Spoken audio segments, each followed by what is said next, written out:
Do you have a car? If so, then parts of your car could be made with forced labor from China. Let's explain how. The first thing you need to know is that factories in China make the most cars in the world.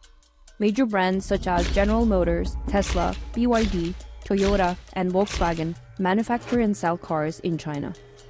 Factories in China are also increasingly exporting cars and car parts to global markets.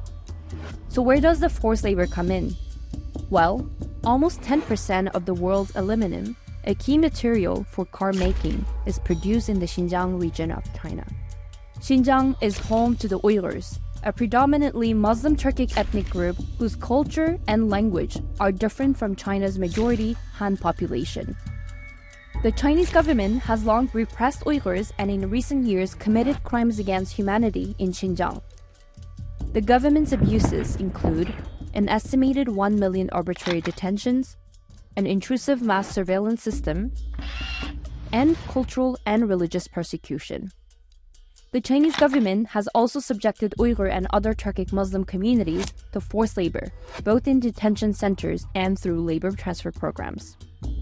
Labor transfers relocate Uyghurs from their homes in rural areas to urban areas to work in factories. Teams of government officials go door to door to identify candidates for transfers.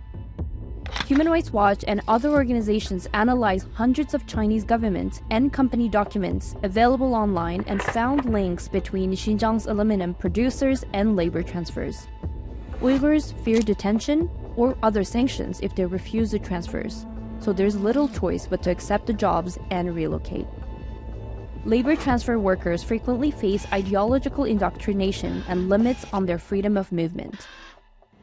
So how could aluminum produced by forced labor end up in your car?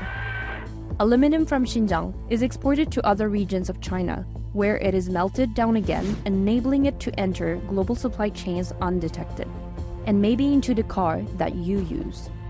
Car companies are aware of the Chinese government's repression of Uyghurs and the risk of forced labor in their supply chain. But some car makers have succumbed to Chinese government pressure to apply weaker human rights and responsible sourcing standards in their operations in China.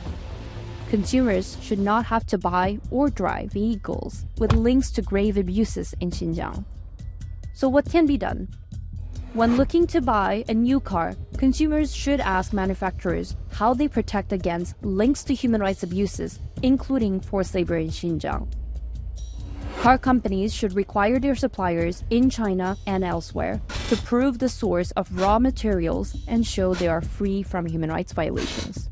Countries should require companies to disclose their supply chains and prohibit the import of products containing parts or materials produced by forced labor. The cars we drive shouldn't be made with forced labor.